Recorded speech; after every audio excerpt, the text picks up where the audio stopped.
IPL 2026కి సంబంధించిన అప్డేట్లో చూసుకుంటే గనక సీజన్లో సన్ రైజర్స్ హైదరాబాద్ తమ రెండో మ్యాచ్ ఆడేందుకు సిద్ధమైంది. ఈడెన్ గార్డెన్స్ వేదికగా కోల్కతా నైట్ రైడర్స్తో ఎస్ఆర్హెచ్ తలపడనుంది. తొలి మ్యాచ్లో ఆర్సీబీ చేతిలో ఘోర ఓటమి పాలైన సన్ రైజర్స్ ఎలాగైనా తిరిగి పుంజుకోవాలని పట్టుదలతో ఉంది. ఇక ఆరెంజ్ ఆర్మీ బ్యాటింగ్ పరంగా ఎంత పటిష్టంగా ఉందో బౌలింగ్ పరంగా కూడా అంతే బలహీనంగా కనిపిస్తోంది. ఆర్సీబీతో జరిగినటువంటి మ్యాచ్లో హైదరాబాద్ బౌలర్లు పూర్తిగా తేలిపోయారు. కెప్టెన్ ప్యాట్ కమిన్స్ లేని లోటు సుస్పష్టంగా కనిపిస్తోంది. హర్షల్ పటేల్ అదేవిధంగా జయదేవ్ ఉనద్ఘట్ వంటి ఫాస్ట్ బౌలర్లు ఏమాత్రం ప్రభావం చూపలేకపోయారు. రైట్, ఇక ఇవాల్టి మ్యాచ్కి సంబంధించిన హైలైట్స్ అన్నీ కూడా అంటే దానికి సంబంధించిన అప్డేట్స్ అన్నీ కూడా ప్రస్తుతం చూద్దాం. సన్ రైజర్స్ హైదరాబాద్ కొత్తగా జట్లోకి వచ్చిన సీనియర్ ఫేసర్ డేవిడ్ ఫేజ్ కావచ్చు, గత సీజన్లో అదరగొట్టిన ఏషియన్ మలింగ సైతం కూడా విఫలమయ్యారు. అయితే ఇవాల్టి మ్యాచ్ ఎలా ఉండబోతుంది ఏంటి తెలుసుకునే ప్రయత్నం చేద్దాం. షేక్ హుస్సేన్ ఉన్నారు, జూనియర్ సెలక్షన్ కమిటీ మెంబర్ ఉన్నారు, వారితో మాట్లాడదాం. హుస్సేన్ గారు, గుడ్ ఈవినింగ్. గుడ్ ఈవినింగ్ అండి. సో అంటే బౌలింగ్ పరంగా కూడా నిజంగా ఒక రకంగా అయితే మైనస్ అనేది చెప్పుకోవాలి. కమిన్స్ లేకపోవడం కూడా ఒక మైనస్సే. సో అదేవిధంగా మన తెలుగు కుర్రోడు కూడా సత్తా చాటలేకపోయారనేటువంటిది బయట ఎక్కువ వినిపిస్తున్నటువంటి మాట. సో ఇవాల్టి మ్యాచ్కి సంబంధించి మీరేం చెప్తారు? ఇవాల్టి మ్యాచ్ ఒక్కో రోజు ఒక బ్యాడ్ డే, ఒక గుడ్ డే ఉండిద్దండి డెఫినెట్లీ. ఎస్ఆర్ఎస్ టీమ్ ఇవాళ పుంజుకుంటుంది అని అనుకుంటున్నా డెఫినెట్లీ. ఈడెన్ గార్డెన్స్ అనేది ఏంటంటే గ్రౌండ్ చాలా చిన్నది. వికెట్ ఏమో ఇనీషియల్ గా బ్యాటింగ్ కి చాలా బాగా ఉపయోగపడింది. చేజింగ్ కూడా ఇప్పుడు దాకా జరిగిన మ్యాచెస్ అన్ని మ్యాచెస్ లో చేజింగ్ కోల్కతా ఈడెన్ గార్డెన్స్ లో chasing it was very easy. ఎవరైనా ఫస్ట్ బ్యాటింగ్ చేసినా if they score 150, 160 also, if వాళ్ళు 180 కొట్టినా సరే చేజింగ్ చాలా వరకు మనం చూసిందల్లా చేజింగ్ హ్యాపీగా చేసేస్తున్నారు. అంటే కెప్టెన్ ఇన్నింగ్స్తో ఇషాన్ రాణించినా కూడా నేను అన్నట్టుగా బౌలర్స్ మైనస్సే. బట్ ఇవాల్టి మ్యాచ్లో ఎవరికి ఎక్కువ అనుకూలంగా ఉంది? బ్యాటింగ్ పరంగా స్ట్రాంగ్గా ఉన్న బౌలింగ్లో మైనస్ ఉన్నారని చెప్పాను కాబట్టి మీరు కూడా పిచ్ బ్యాటింగ్కి అనుకూలం అంటున్నారు. సో ఎవరికి ఎక్కువగా స్కోర్ అయ్యే అవకాశం ఉంది అనుకోవచ్చు? ఎవరు ఫస్ట్ బ్యాటింగ్ చేస్తే వాళ్ళకి బాగుండిద్దండి. Toss will be the crucial. First toss గెలిచి బ్యాటింగ్ చేసి ఒకళ్ళ మంచి టార్గెట్ పెట్టాలి. లేదా అంటే ఇప్పుడు దాకా మనం చూసిన ఈడెన్ గార్డెన్స్ లో అన్ని మ్యాచెస్ లో చేజింగ్ వాళ్ళే ఎక్కువగా గెలిచారు. ఒకవేళ ఇప్పుడు ఫస్ట్ ఎస్ఆర్హెచ్ బ్యాటింగ్ చేయగలిగితే ఒకళ్ళు టాస్ గెలిచి if they want to bat వాళ్ళు 160, 170 లేదా 180 స్కోర్ కొట్టినా సరే ఇట్స్ వెరీ ఈజీ టు చేస్ బికాస్ బౌండరీస్ చిన్నవి ఈడెన్ గార్డెన్స్. ప్లస్ బౌలింగ్ కూడా అంత పర్ఫెక్ట్ గా లేదు ఏ టీంకైనా సరే. ఇప్పుడు ఇషాన్ కిషన్ అంతగా రన్స్ కొట్టి అంత పెద్ద టార్గెట్ ఇచ్చినా సరే చేసేసారు. సో ఆరెంజ్ ఆర్మీ ఈరోజు ఎలా ఆడబోతుందని అనుకోవాలి? అంటే ఒకవేళ ఫస్ట్ మ్యాచ్లో ఇద్దరు ఓడిపోయారు కాబట్టి ఇప్పుడు ఇవాల్టి మ్యాచ్లో కనుక గెలవకపోతే అసలు దాని పరిస్థితులు ఎలా ఉంటాయి? గెలిస్తే కనుక ఎట్లాంటిది ఉండే అవకాశం ఉంది హుస్సేన్ గారు? ఇద్దరికి there having very good chances అండి. యాక్చువల్గా ఇద్దరు ఓడిపోయారు ఫస్ట్ మ్యాచెస్. ఇద్దరు ఎవరి కాళ్ళు మనం గెలవాలి, ఈ మ్యాచ్ ఎలాగైనా సరే వీ నీడ్ టు విన్ అని చెప్పి ఆడతారు. అది depends upon the playing 11. Bowlers కూడా చేంజ్ చేయొచ్చు, ప్లేయింగ్ 11 కూడా చేంజ్ చేయొచ్చు లాస్ట్ మ్యాచ్ కన్నా ఈ మ్యాచ్ కి. రెండు టీమ్స్ ఎవరైతే బ్యాటింగ్ చేయగలుగుతారో వాళ్ళు మంచి టార్గెట్ కనుక కొట్టుకుంటే బౌలింగ్ కొద్ది జాగ్రత్తగా వేసుకుంటే దే విల్ విన్ అండి.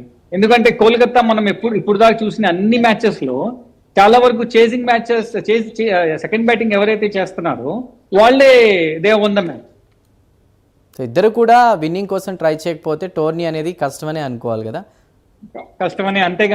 కమిన్స్ లేకపోవడం కూడా ఒక మైనస్ చెప్తున్నారు, మీరేమంటారు దానికి? అర్థం కాల ఏంటండి? కమిన్స్ లేకపోవడం కూడా ఒక పెద్ద మైనస్ అని అంటున్నారు. పెద్ద మైనస్ అండి.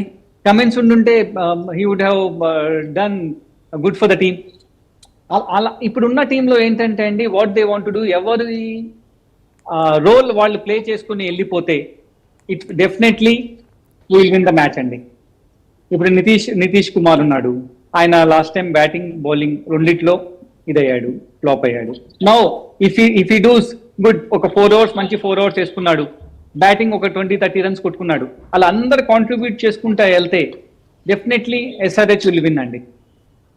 యాక్చువల్గా స్టార్టింగ్ మ్యాచ్లోనే కార్స్ ఆడాల్సి ఉండేది, కానీ ప్రాక్టీస్ సెషన్లో గాయం వల్ల ఆడలేకపోయారు. బట్ ఈ రోజు కనుక మీరు అంటే మనం డైలీ మాట్లాడుకుంటున్నాం ఫస్ట్ బ్యాటింగ్ తీసుకున్న వాళ్ళే విన్ అవుతారని చెప్తున్నారు. ఒకవేళ ఏమన్నా అంచనాలు తారుమయ్యే అవకాశం ఉందా? పిచ్ ఎగ్జాక్ట్గా దేనికి అనుకూలంగా ఉండే అవకాశం కనిపిస్తోంది? కోల్కతాలో ఫస్ట్ బ్యాటింగ్ గోల్డ్ కాదండి, చేసింగ్ గోల్డ్కి ఎక్కువ ఛాన్సెస్ ఉన్నాయి గెలిచే. ఓకే, ఫస్ట్ బ్యాటింగ్ కన్నా చేసింగ్ గోల్డ్ ఎక్కువగా గెలుస్తారు కోల్కతా ఈడెన్ గార్డెన్స్ లో. ఎందుకంటే బౌండరీస్ చిన్నది, గ్రౌండ్ చిన్నది, టార్గెట్ పెద్ద టార్గెట్ పెడితే గానీ వర్కౌట్ అవ్వదు సెకండ్ ఇన్నింగ్స్ వాళ్ళకి. ఒకవేళ చిన్న టార్గెట్ ఉందంటే బౌండరీస్ చిన్నవి మూలంగా they will easily get the runs. అంటే వాళ్ళకి మన ఎదురుగా టార్గెట్ ఉంది 160 170 అని చెప్పి టార్గెట్ ఉంది. ఆ టార్గెట్ ని ఎలాగా ప్లాన్ చేసుకొని మనం గెలుస్తామో మనకు తెలిసింది బ్యాటింగ్ ఆడే team. Like that they will plan and they will finish the match. Okay, ఎట్లాగో టాప్ ఆర్డర్ విప్లవం అనేది ఉండనే ఉంది. అయితే ఇవాళ ఈ రెండు టీంలో కూడా ముఖ్యంగా ఈశాన్ గురించి మాట్లాడుకోవాలి. మంచి ఇన్నింగ్స్తో స్టార్ట్ చేసినా కూడా తర్వాత మిగతా వాళ్ళ కూడా ఇంపాక్ట్ అనేది పడిందని అనుకోవచ్చు. బట్ ఈ రోజు ఈశాన్ ఎలా ఉండే అవకాశం ఉంది? ఏదైనా మంచి వ్యూహరచనతోనే ఇరు టీంలు వస్తాయని అనుకోవచ్చా మనం? అవునండి, ఇషాన్ కిషన్ లాస్ట్ టైం అంత పర్ఫామ్ చేసి అంత పెద్ద టార్గెట్ కొట్టినా సరే మిగతా వాళ్ళు సపోర్ట్ చేయలేదు బౌలర్స్. ఇవాళ ఇషాన్ కిషన్ మంచి పర్ఫామ్ చేసి మిగతా వాళ్ళు కూడా పర్ఫామ్ చేస్తే, బౌలర్స్ మంచిగా బౌలింగ్ చేసి సపోర్ట్ చేస్తే డెఫినెట్లీ ఎస్ఆర్హెచ్ విల్ విన్. ఇక మన తెలుగోడు నితీష్ కుమార్ ఆట గురించి ఏం చెప్తారు? తను ఇంకా ఎక్కువ టైం ఉండాల్సింది, ఆడాల్సింది అనేది కూడా అభిమానులు ఎక్కువగా కోరుకుంటుంది. బట్ అది అంతా కూడా తారుమారైనటువంటి పరిస్థితి. సో నితీష్ ఆట తీరుకు సంబంధించి మీరేం చెప్తారు? Nitish is a very good batsmen అండి, వెరీ గుడ్ ఆల్రౌండర్ మనం చూసిందే. సో ఆల్రౌండర్ అయినప్పటికీ కూడా ఎందుకు కొన్ని విమర్శలు ఎదుర్కొంటున్నాడు? ఏమైనా చేంజెస్ చేసుకోవాలా తను? అండి, cricket is all about uncertainties అండి. ఒకరోజు ఆడతాం, ఒకరోజు ఆడము. మన డే కూడా ఆ రోజు మనకు కలిసి రావాలి. ఒకసారి మంచి బాల్ పడి అవుట్ అయిపోతాం, మన బౌలింగ్ లో కొడతారు. It's all the part of the cricket అండి. Definitely he will bounce back అని చెప్పి నేను అనుకుంటున్నాను.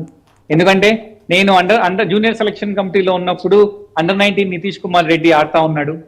మేము గ్వాలియర్ లో ఉన్నప్పుడు అండర్-19 ఆంధ్రాని గెలిపించాడు. నేను అప్పుడు సెలెక్టర్ గా ఉన్నాను. ఎప్పటి నుంచో నేను చిన్నప్పటి నుంచి నితీష్ ని చూస్తున్నాను. Definitely he will bounce back, he will be proud for SRH అండి, డెఫినెట్లీ. సో తొలి మ్యాచ్లో ఆర్సీబీ మీద ఘోర ఓటమి పాలైంది. సో ఈరోజు ఆట తీరు సన్ రైజర్స్ ఎలా అయినా కోల్కతాని ఓడించాలనేటువంటి ఇదితోనే ఉంది. బట్ ఈ రెండు టీంలో ఎవరికి ఎక్కువ ఛాన్సెస్ ఉన్నాయి, లేదా 50-50 ఛాన్సెస్ ఏం చెప్తారు? మనం యాక్చువల్గా నెక్ టు నెక్ మనం చూసుకుంటే 29 మ్యాచెస్ ఆడారండి. 19 మ్యాచెస్ ఏమో కేకేఆర్ గెలిచింది, 9 మ్యాచెస్ ఏమో ఎస్ఆర్హెచ్ గెలిచిందండి. దీని ప్రకారం మనం పాత స్టాటిస్టిక్స్ ప్రకారం చూసుకుంటే కేకేఆర్ కి ఎక్కువ ఛాన్సెస్ ఉన్నాయి. బట్ ఐ హోప్ దాన్ని తిరగరాస్తారు అని ఎస్ఆర్హెచ్ అనుకుంటున్నాను నేను.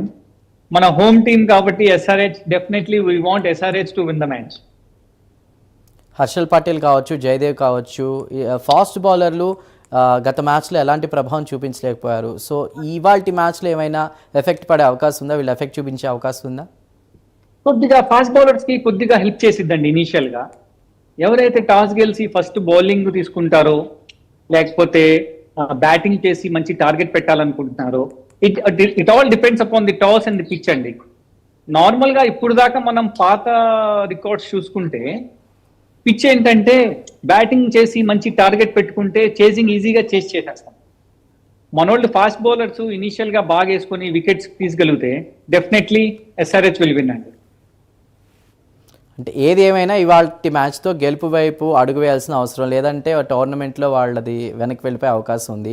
గత సీజన్లో చూసుకున్న అదరకొట్టిన ఏషాన్ మలింగ సైతం విఫలమయ్యారు. సో వీళ్ళందరూ కూడా ఈ రోజు మ్యాచ్కి సంబంధించి ఎలా ప్రిపేర్ అయి ఉంటారని అనుకోవచ్చు? ఫైనల్గా మీ వర్డ్స్ ఏంటి? అంటే పాత మ్యాచ్ ఓడిపోయాం, పాత మ్యాచ్ సరిగ్గా బౌలింగ్ వేయలేదు అంటే దేర్ ఆర్ లాట్ ఆఫ్ ఇవి ఉంటాయండి. వికెట్ బాగోపోతామో, లేకపోతే బ్యాట్స్మెన్ బాగా ఆడతాము. కొన్నిసార్లు మనం బౌలింగ్ బాగా వేసినా సరే batsmen will try to hit the ball, they will clear the boundaries. దాన్ని మనం లాస్ట్ మ్యాచ్ ఏం చేసామో తప్పులు అవన్నీ మనం ఇప్పుడు రెక్టిఫై చేసుకొని this match they will try to bowl, they don't want to do the mistakes. Mistakes చేయకుండా ప్రాపర్ గా మ్యాచ్ ప్రకారం, వికెట్ ప్రకారం ఒక ప్లాన్ ప్రకారం if you go will definitely we will the match అండి ఎస్ఆర్హెచ్. రైట్ హుసేన్ గారు, thank you అండి, thank you for joining. So ఏదేమైనా ఐపీఎల్ Thank you. 2026 సీజన్లో సన్ రైజర్స్ హైదరాబాద్ తమ రెండో మ్యాచ్ ఆడేందుకు సిద్ధమైంది. ఈడెన్ గార్డెన్స్ వేదికగా కోల్కతా నైట్ రైడర్స్తో ఎస్ఆర్హెచ్ తలపడనుంది. అయితే బ్యాటింగ్ గనక ఎంచుకుంటే స్కోర్ చేసి ఎక్కువగా విన్ అయ్యే ఛాన్సెస్ రోజులానే ఉండే అవకాశం ఉందని హుసేన్ గారు చెప్తున్నారు. మరి ఏం జరుగుతుందో వెయిట్ చేసి చూద్దాం. Keep watching prime news.